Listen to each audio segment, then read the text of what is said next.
Hello, welcome dear student, स्वागत है आप सभी का बायोलॉजी क्लासेस में। डियर स्टूडेंट, आज के इस वीडियो में हम बात करेंगे जो राजऋषि भारती मत्स्य न्यूज़ अलवर है, उसने जो है पीजी के ऑनलाइन एप्लीकेशन फॉर्म जो है वो स्टार्ट कर दिए हैं। यानी कि अगर आप एमएससी कर रहे हो और सेमेस्टर सिस्टम है तो उनके एग्जाम फॉर्म भरना शुरू हो गए हैं। ध्यान दीजिए, ये एग्जाम फॉर्म जो है वो एमएससी प्रीवियस सेमेस्टर पद्धति के हिसाब से जो एडमिशन हुए हैं उनके हैं। यानी कि जो एनुअल स्कीम के अकॉर्डिंग जो बच्चे एमएससी फाइनल में है उनके अभी एग्जाम फॉर्म शुरू नहीं हुए हैं।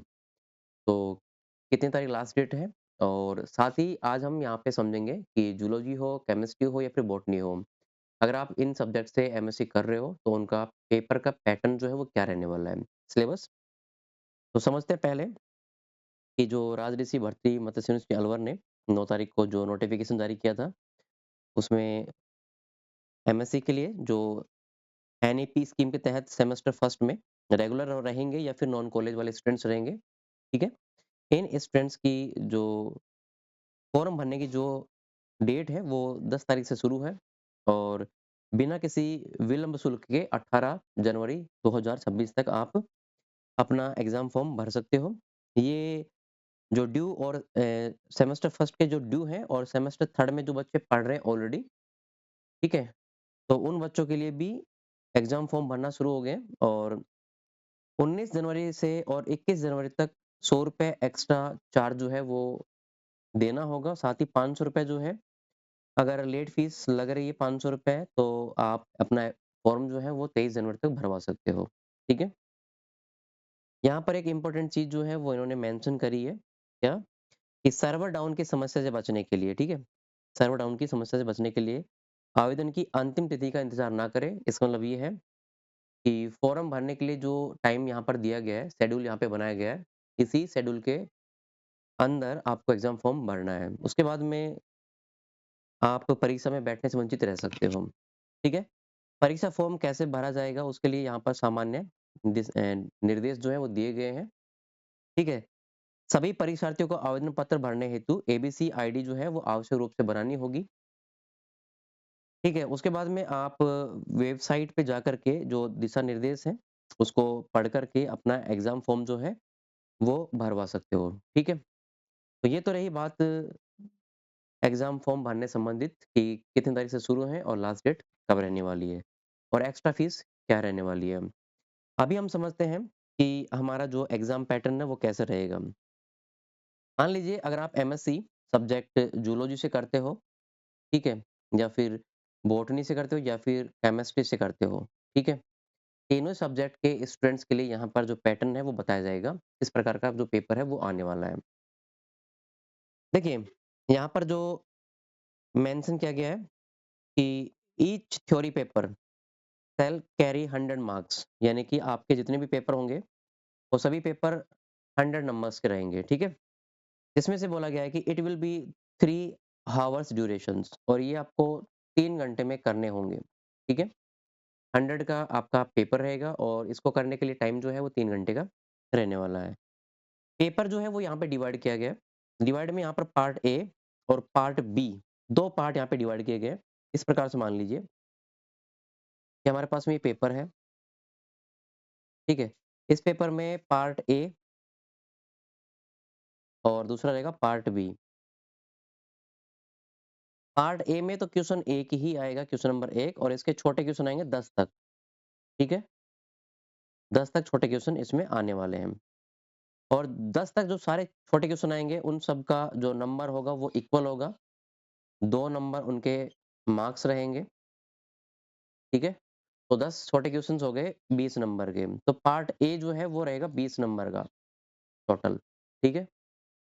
और इसके बाद में पार्ट बी जो है, ठीक है? पार्ट बी जो है वो डिवाइड किया गया है, मतलब क्वेश्चन के अकॉर्डिंग। तो यहाँ पर देखिए, part A of question paper shall content 10 very short answer type questions. 10 छोटे क्वेश्चंस मिलेंगे कवरिंग एंटायर सिलेबस, और ये 10 छोटे क्वेश्चन जो मिलेंगे ना पार्ट ए के, ये पूरे सिलेबस में मिलेंगे। जैसे मान लीजिए आपका जो पूरा सिलेबस है उसमें यूनिट 4 है, यूनिट नंबर 1, यूनिट नंबर 2 और यूनिट नंबर 3 और लास्ट यूनिट नंबर 4।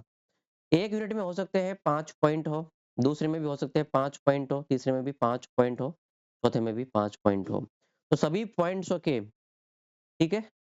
जो हमारे पास में टॉपिक्स है, उन सभी में से 10 शॉर्ट टाइप के क्वेश्चंस बनेंगे और ये क्वेश्चंस जो रहेंगे वो पार्ट ए में आएँगे। किसमें आएँगे ये? पार्ट ए में आएँगे। पहला क्वेश्चन, दूसरा क्वेश्चन, तीसरा क्वेश्चन इस प्रकार से करके, ठीक है? फिर बात आती है पार्ट 2 की, पार्ट बी। पार्ट बी में क्या है? There will be 4 questions. तो पार्ट बी में आएँगे 4 question. Question number 1, question number 2, question number 3, question number 4। अब देखिए क्वेश्चन नंबर 1 ऊपर ऑलरेडी मेंशन कर दिया गया है, तो फिर ये हो जाएँगे automatic question number 2, question number 3, question number 4 और क्वेश्चन नंबर 5। तो पूरा पेपर जो है ना वो कवर होगा 5 क्वेश्चन्स के अंदर, ठीक है?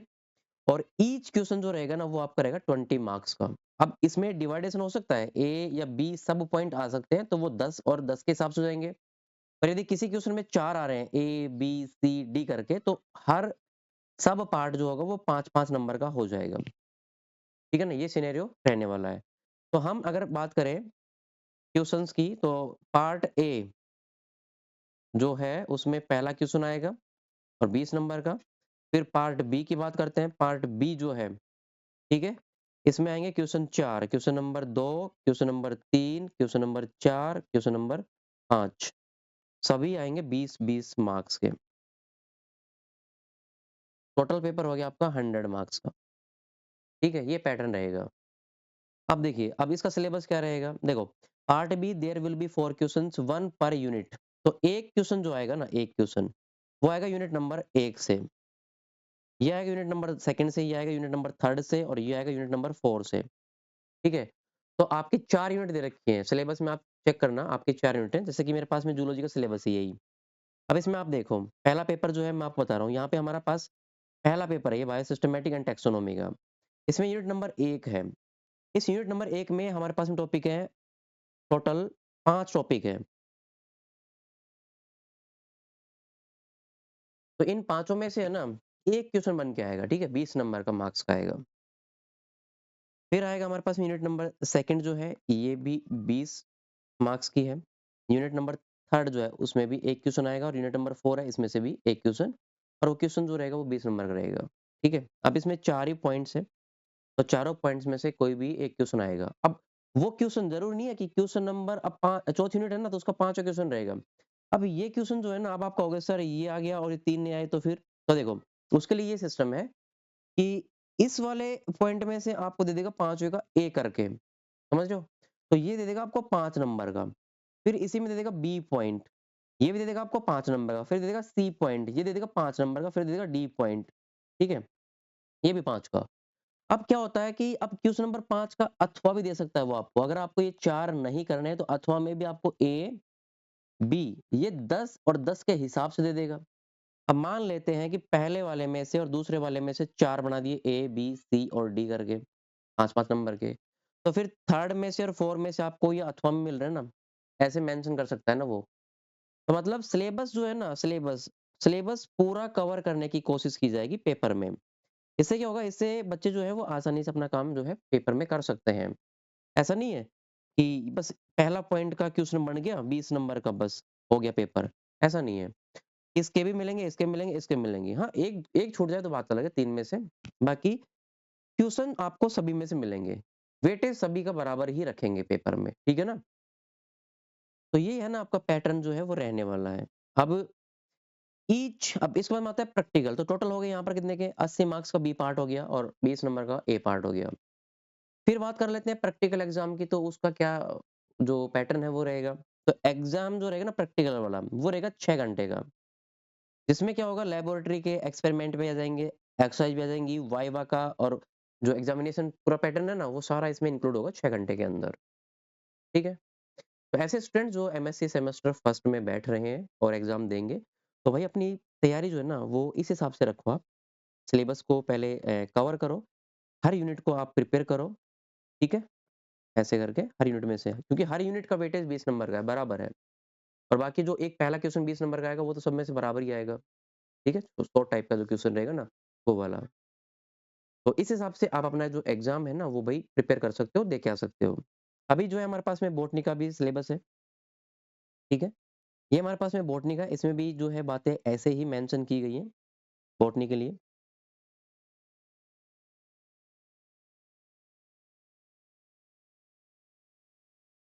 एग्ज़ामिनेशन जो स्कीम है, उसमें देखो पार्ट ए जो है, part A of the theory paper will contain 10 short answer questions of 20 marks. तो बॉटनी का भी यही है सीन, ठीक है? उसके बाद में क्या आता है पार्ट बी, यहाँ पे क्या आएगा the paper will consist of 4 questions with internal choice.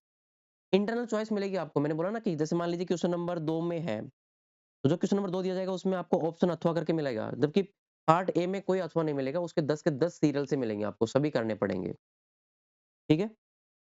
फिर यहाँ पे दे रखा है with internal choice, form each sections of the syllabus, the word limit of each answer will be 1000 words, यानी कि 1000 वर्ड्स उनकी लिमिट होगी, 20 नंबर का जो क्वेश्चन रहेगा ना उसकी। Except in case where a different scheme is specifically specifies in the syllabus. तो each laboratory shall carry 50 marks, each laboratory जो कि एंड ऑफ जो सेमेस्टर एग्जामिनेशन होता है will be 4 hours in duration and involve laboratory experiments, exercise and viva voice examination with a weightage in the ratio of 75 and 25.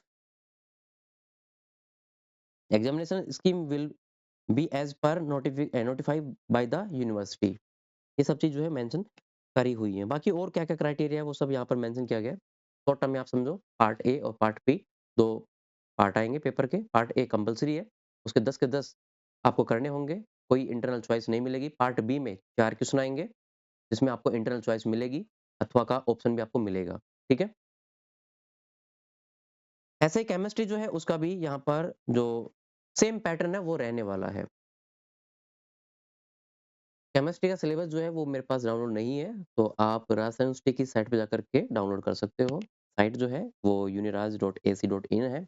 यहाँ पे आप syllabus section में जाना और यहाँ पर ऊपर-ऊपर मिलेगा आपको post graduate programme semester scheme syllabus session 25-27, ठीक है? न्यू।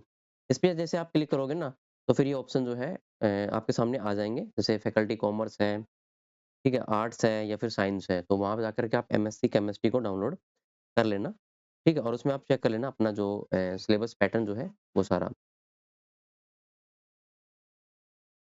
बाकी सब्जेक्ट कौन-कौन से रहेंगे आपके पेपर कोड और पैटर्न, पेपर कोड और साथ में पेपर के नाम जो है वो अपने कॉलेज में संपर्क करके वहाँ से आप अपने जो सब्जेक्ट टीचर हैं उनसे लिखवा सकते हो, उनसे पूछ सकते हो क्या-क्या उन्होंने सेलेक्ट किया है। क्योंकि यहाँ पर 3 तो कंपल्सरी सब्जेक्ट हैं जो आपको लेने ही होंगे फर्स्ट सेमेस्टर में। जबकि वहीं इलेक्टिव जो सब्जेक्ट है वो और आए हैं। तो इलेक्टिव सब्जेक्ट किसी स्ट्रीम में तो 2 लेने हैं, किसी में 3 लेने हैं, किसी में 4 लेने हैं। ठीक है? अगर मैं ज़ूलॉजी की बात करूँ तो ज़ूलॉजी सब्जेक्ट में इलेक्टिव 3 पेपर हैं जो लेने होंगे। ठीक है? अब वो 3 पेपर कौन-कौन से सेलेक्ट किए हैं आपके महाविद्यालय ने तो वो वहाँ से आप पता कर सकते हो।